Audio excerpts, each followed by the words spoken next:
Existe el mito de que el propósito de la educación es brindar los medios para ascender y tener éxito. La verdad pura es que el planeta no necesita más personas exitosas, pero sí necesita desesperadamente más personas de paz, sanadores, restauradores, narradores de historias y personas que amen en múltiples formas. Esta provocadora idea de David Orr cala profundo cuando pensamos en la enseñanza de la ingeniería y las ciencias, ya que ésta sigue teniendo un discurso hacia el éxito, los grandes proyectos y cierta ínfula de grandeza. Las crisis mundiales en lo ambiental y social se ven cada día más fuertes y es difícil encontrar personas que hoy nieguen este fenómeno. Pero ¿cuáles son las acciones concretas que podemos hacer desde la educación superior?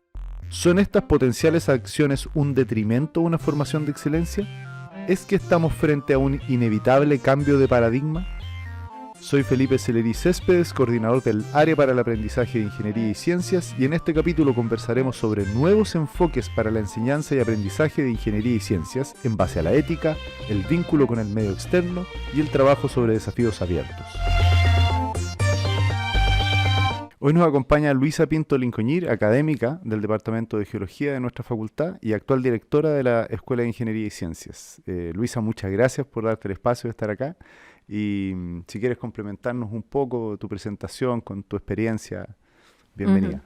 Bueno, primero que todo, Felipe, muchas gracias por la invitación. En verdad es una novedad para mí participar en un podcast, así que me parece muy interesante esta invitación.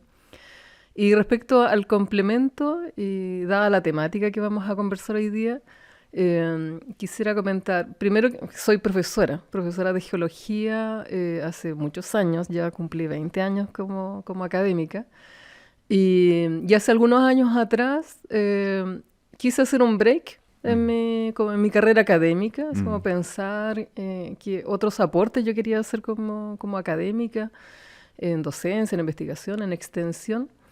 Y en ese break hice un sabático en el MIT.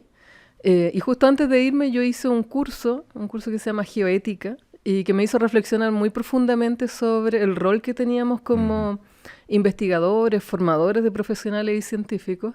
Entonces me fui con ese, como ese interés de poder desarrollar o ver cómo yo podía complementar mi quehacer universitario. Y entonces con ese interés, en el MIT conocí varias personas, no solamente en el MIT, o sea, porque en Boston es como un espacio de innovación, mucha gente pensando en cambio climático, en sustentabilidad, entonces me nutrí un poco, me empapé de eso. Y entonces lo que empecé a converger fue la ética, la ética que para mí es algo muy relevante como valor, como persona, y obviamente esperaría que nuestros profesionales y científicos que egresan de la facultad también lo estuvieran. Entonces, cuando hice ese mix entre ética y mi labor como formadora, es que llegué a la sustentabilidad. Fue en ese año, el 2017, me acuerdo perfectamente, que te consulté a ti incluso, a Felipe Díaz, a varias personas, sobre lo que realmente era la sustentabilidad, y vi que uno de los pilares era la ética, o sea, el pensar en el bienestar de las personas. Y fue ahí que me embarqué en esto de la sustentabilidad y es lo que he tratado de implementar en los años que siguieron a esa estadía. Eso es lo que quería comentarte. Perfecto, sí, bueno, esa es un poco la invitación de hoy día a conversar de este tema que quizás está un poco difícil, ¿no? Porque tenemos la tendencia, y como está dicho en el texto previo de la editorial, que lo compartimos un poco antes de empezar la entrevista, ¿no? que cuál es nuestro rol como formadoras de futuros profesionales, ¿cierto? Que es un rol de responsabilidad, pero bueno, vamos a ir ahondando en eso. Yo lo que quisiera es un poco ahondar, un poco contar la historia de la iniciativa Delta, que es muy fuerte y está siendo de alguna manera una iniciativa catalizadora de cambios paradigmáticos, diría yo, sin lugar a dudas, dentro de nuestra facultad, y que también, yo sé, porque hemos trabajado juntos hace tiempo, que también lo vemos en otras instituciones de educación superior, particularmente en las áreas de STEM, de ingeniería y ciencias, ¿no? Que también están haciendo cosas similares. Así que si nos puedes contar un poco de qué es Delta, su génesis, un poco cómo partió. Ya. Sí, mira, hilando con este contexto que te daba hace unos minutos, la iniciativa Delta surge en un espacio de un plan de gobierno del decanato que está terminando en este año. Así como contar cómo surge. Cuando fui al MIT pude observar un programa que se llama Terrascope y lo adapté a la realidad de Buchev. Pude ofrecer un programa que se llama IGEA a los estudiantes de primer semestre, o sea, de primer año de la universidad. Lo piloteamos inmediatamente en el 2017 cuando llegué de Boston. Y tuve mis temores de, no sé, los estudiantes del MIT son personas muy seleccionadas a nivel mundial. Entonces yo decía, ¿va a resultar este modelo acá en Buchev?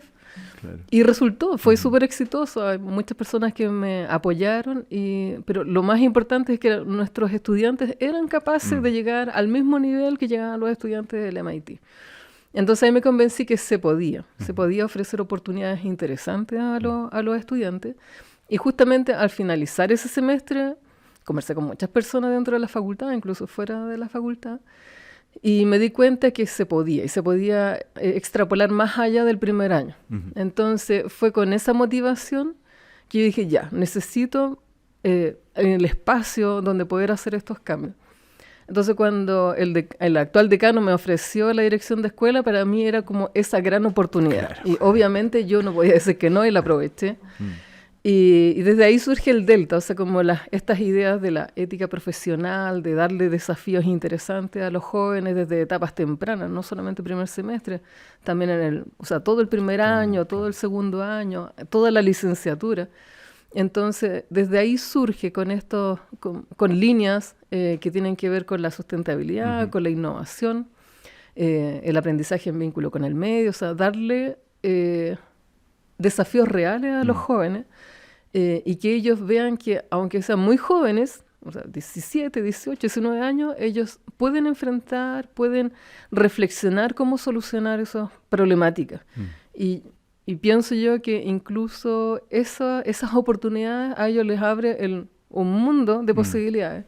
Considerando que estamos en la Facultad de Ingeniería con un plan común que tiene muchas opciones para seguir como carreras, como programas, siento que también les da esa oportunidad de poder reflexionar más profundamente qué caminos quieren seguir. Claro. Entonces el Delta lo que busca es ofrecer esas rutas, ojalá con desafíos reales, y por eso tienen que ser más concretos. O sea, agua, ciudades sustentables, minería responsable.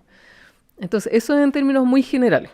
O sea, si tú quieres, puedes preguntarme aspectos más específicos, claro. Pero eso es más o menos como yo lo veo. Sí, antes de quizás mirar algunos aspectos específicos, me acordaba de una conversación de pasillo que tuve con un profe de ingeniería civil que está particularmente dictando uno de los cursos del área de ethics, del área de nuestra ex área de humanidades de la facultad, que contaba que había hecho un ejercicio que tendía a la ética, ¿no? Que entonces les había puesto un juego a los estudiantes, a las personas del curso. Entonces tenían que decidir entre recursos, pero estos recursos contaminaban, me lo contó en el pasillo, así que fue muy rápido. Y fue súper potente lo que vio, porque los ponía en esta disyuntiva que tiene el mundo, ¿no? De generar utilidades y los grandes proyectos, pero que contaminan y qué sé yo. Y los que iban ganando en el juego no estaban dispuestos a sacrificar el que estaban ganando para no contaminar menos o cosas así. Era súper fuerte. Y en un juego, nuestros estudiantes, que típicamente se declaran súper sustentables, cuando se ven enfrentados a un problema que no es real, porque efectivamente no es aquel proyecto gigante, qué sé yo, de una carretera que pasa por tal, pero tiene una instancia que se parece a la realidad, se ven enfrentados y enfrentadas tempranamente a estas decisiones, que son decisiones muy complejas en el estricto sentido de la palabra. Hay muchas pequeñas variables que están interrelacionadas. Y entiendo que un poco esa es la motivación también de llevar estos problemas abiertos, por ejemplo. Y aquí quería como poner ese tema, ¿no? Yo entiendo que hay dos vehículos fundamentales dentro de Delta, que es el aprendizaje en vínculo con el medio y el aprendizaje en base a desafíos, si es que podemos separar en dos líneas diferenciadas, ¿no? Claro. Cuéntanos un poco, por favor, por qué, un poco como qué es lo que se da y con tu experiencia también en cursos de esa naturaleza. ¿Cómo ves a nuestros estudiantes florecer? No sé, ¿qué pasa en la sala de clase o en el semestre? Sí, efectivamente esas son dos líneas muy relevantes dentro de la iniciativa Delta. Y claro, como bien dices tú, uno los puede separar por distintos caminos, pero se traslapan. Claro. O sea, es como indudable que hay un traslave, porque finalmente los desafíos que uno le ofrece a los jóvenes como estudiantes en su etapa formativa son problemas complejos de la realidad que es difícil abordarlos, y en general uno como que los disgrega un poco y los aborda a veces desde una línea. Entonces, muchas veces se van a traslapar completamente el aprendizaje basado en desafío y el aprendizaje en vínculo con el medio. El vínculo con el medio, ¿cómo lo entiendo yo? Como un enfoque. Esto lo aprendí hace años atrás. O sea, mi experiencia y mis motivaciones para incluir esto vienen del 2010, cuando fue el terremoto y tsunami. Y fue ahí un punto de quiebre en mi carrera cuando yo me planteé qué hacíamos los geocientistas para llevar ese conocimiento de punta que se desarrolla dentro de la universidad a los ciudadanos comunes, Claro. a los que toman decisiones, tomadores de decisiones, pueden ser autoridades, pero también al ciudadano común que decide si salir o no de su casa frente a una alerta. Exacto. Y yo sentía que estábamos haciendo muy poco como comunidad geocientista. Entonces ahí también me embarqué como en una especie de cruzada tratando de ir educando a los jóvenes con proyectos. Me metí en Fondesit y Fondef para poder levantar esa temática. Y así poco a poco me empecé a meter, o empecé a llegar a que para que los jóvenes pudieran tomar conciencia tenían que enfrentarse a desafíos reales. Y el enfoque que mejor daba esa oportunidad dentro del espacio formativo era el aprendizaje en vínculo con el medio. En ese momento yo lo conocí como A+S, aprendizaje y servicio. Entonces me capacité en eso y me di cuenta, al poco andar con la capacitación, de que eso no se lograba con una persona o con un académico. En verdad tenía que ser la institución la que se tenía que embarcar en esto para que resultara, porque es mucho esfuerzo, porque el vínculo con el medio. Hay un tema que es bien delicado, que es el manejo de expectativas, tanto del estudiante, hasta qué punto puede aportar a la sociedad, como el manejo de expectativas de ese medio al cual tú vas a apoyar de alguna manera y que tiene que ser co-creador de la solución a la que se llegue. Uno no puede ir a solucionar los problemas de la gente afuera sin involucrarlos en la solución. ¿Sí? Ellos tienen que ser partícipes para que sea suyo. Entonces es complejo, no es fácil hacerlo. Entonces se necesita capacitación, se necesita apoyo institucional, se necesitan recursos. Felizmente nosotros logramos tener una unidad de vínculo con el medio, que es nuestra DIRVEX. Y desde ahí yo entiendo que el ABM, como lo estamos pensando en el Delta, la DIRVEX tiene que actuar como ese puente con manejo de expectativas. Y obviamente el A2IC, donde estás tú, tiene que manejar las expectativas en el espacio formativo. Entonces tiene que haber como un enlace, hay como un entrelazado bien fuerte. Y yo creo que va a ser súper provechoso para los estudiantes el poder trabajar en eso. Y respecto al aprendizaje basado en desafío, pienso yo que se puede simplificar muchísimo. O sea, se pueden tomar los problemas reales de la sociedad y traerlos al aula. No necesitas que sean vínculo con el medio. O sea, realmente se pueden simplificar, pero que sean reales. Que el estudiante sienta que va a resolver algo que va a servir, aunque sea de manera conceptual a los estudiantes más jóvenes. Obviamente cuando vas avanzando en las carreras puede ser un aporte más concreto, con soluciones quizás de baja resolución o mediana resolución, y ya terminando las carreras incluso puede ser algo implementable.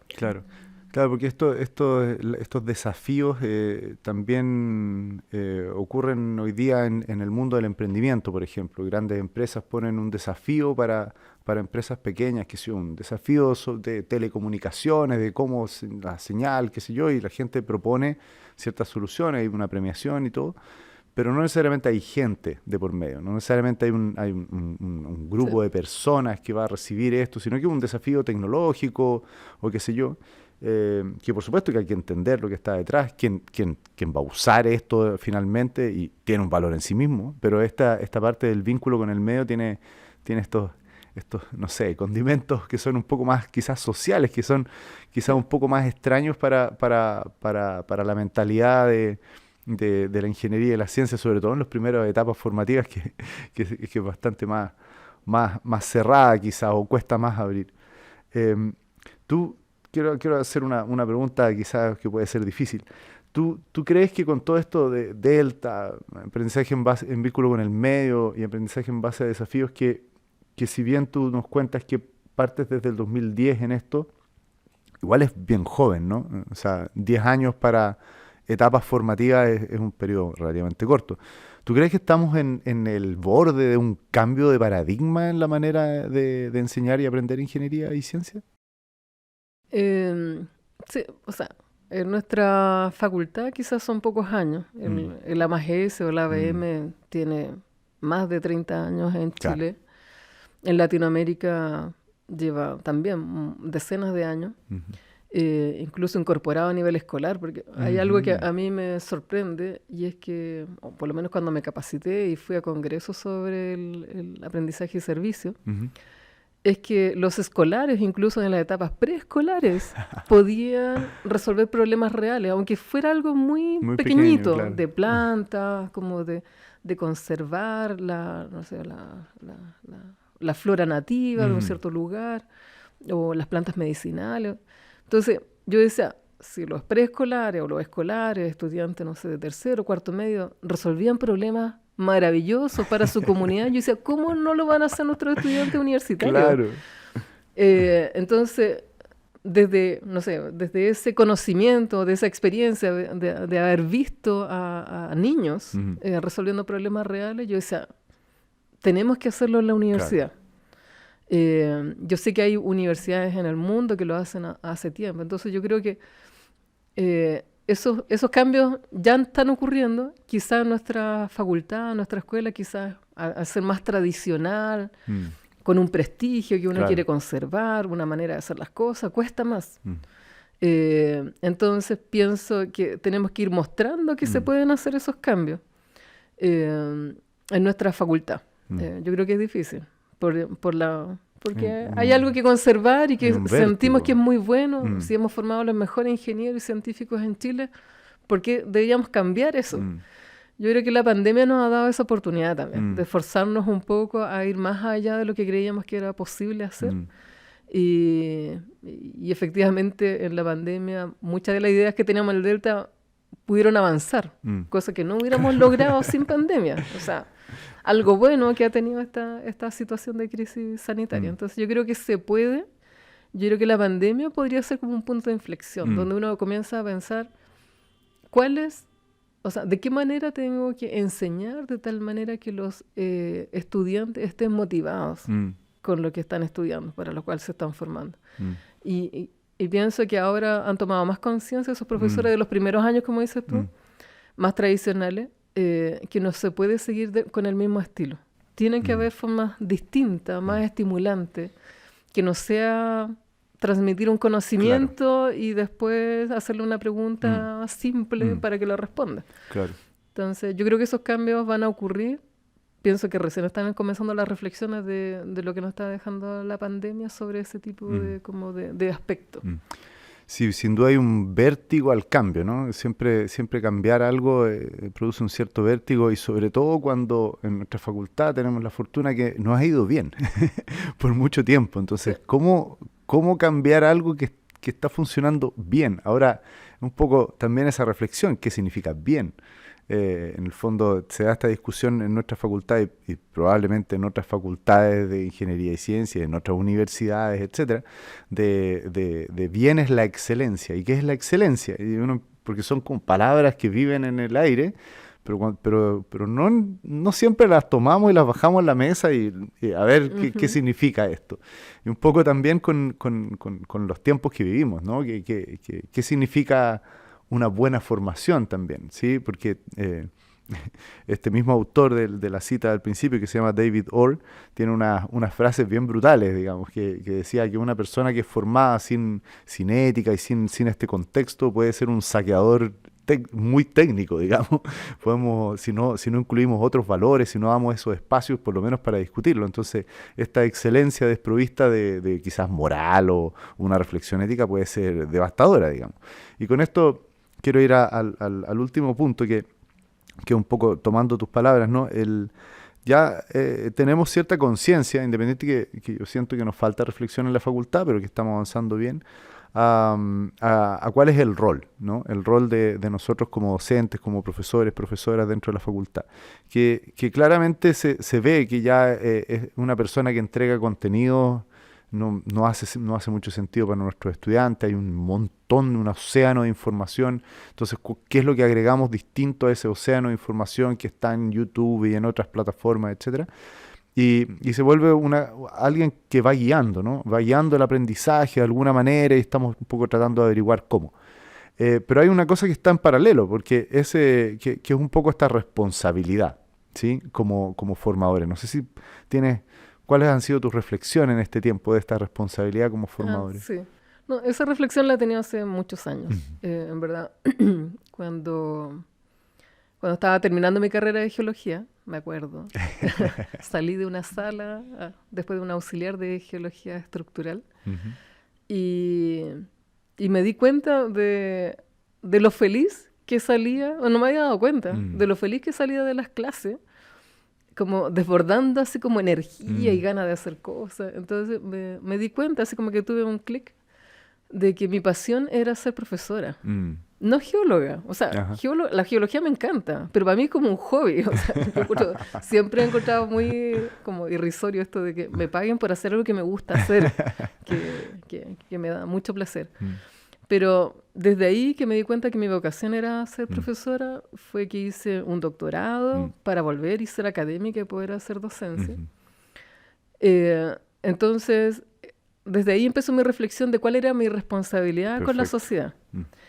Y esa responsabilidad yo la veo en mi rol de formadora, Ujú. ¿sí? En la formación de esos profesionales, de esos científicos, geocientistas, esencialmente que yo formo en la facultad. Bueno, ahora también he incursionado a estudiantes de primer año, Claro, que pueden ser de cualquier carrera. exacto.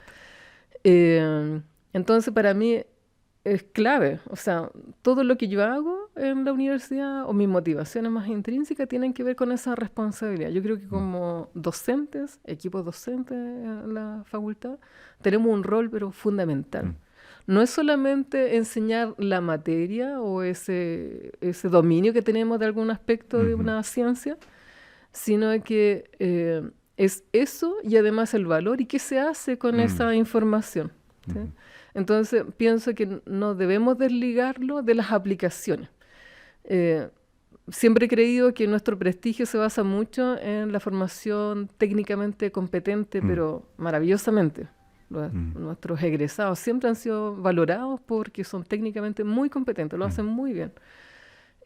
Pero falta lo otro así como de emprender, de innovar, de hacer cosas distintas. Y sí o sí, al ser una institución pública, creo que tenemos también una gran responsabilidad de inculcarle los valores y principios que tenemos como universidad en todo lo que hacemos, Claro. en la docencia, fuera del aula, en cada uno de los espacios. Entonces, está la responsabilidad, una responsabilidad que no es solamente enseñar lo técnico, sino que también formarlo con valores. O sea, así lo veo. Claro. Yo creo que... Y es o sea, si uno toma conciencia de lo que hace después esa persona, ese ingeniero científico en la sociedad, el impacto que va a tener, yo no sé cómo no lo ven algunos docentes, pero es tremenda esa responsabilidad. Así O sea, es. ojalá que siempre hagan bien las cosas, pero bueno, obviamente son personas que toman sus que hagan decisiones el bien. pero uno tiene que darles las oportunidades Claro. de esas reflexiones, Sí. lo que dices tú, pero la ética.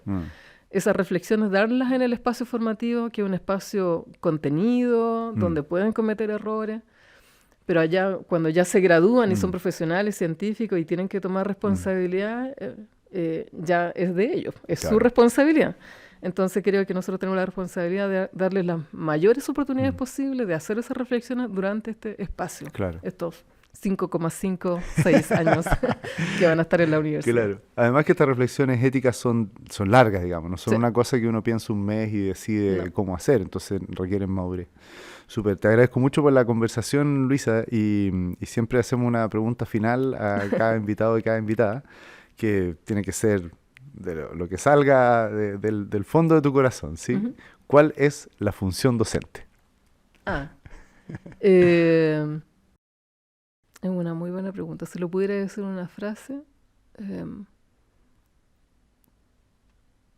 mi rol docente, o como yo lo veo, como el rol docente de todos y todas, es formar profesionales de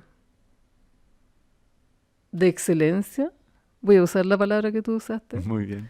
Pero en el amplio sentido. En el amplio Excelencia en hacer las cosas al mejor nivel y con un propósito de poder trabajar, o que lo que se haga, un proyecto, cualquier decisión, sea por el bienestar de las personas y la conservación de nuestro medio ambiente.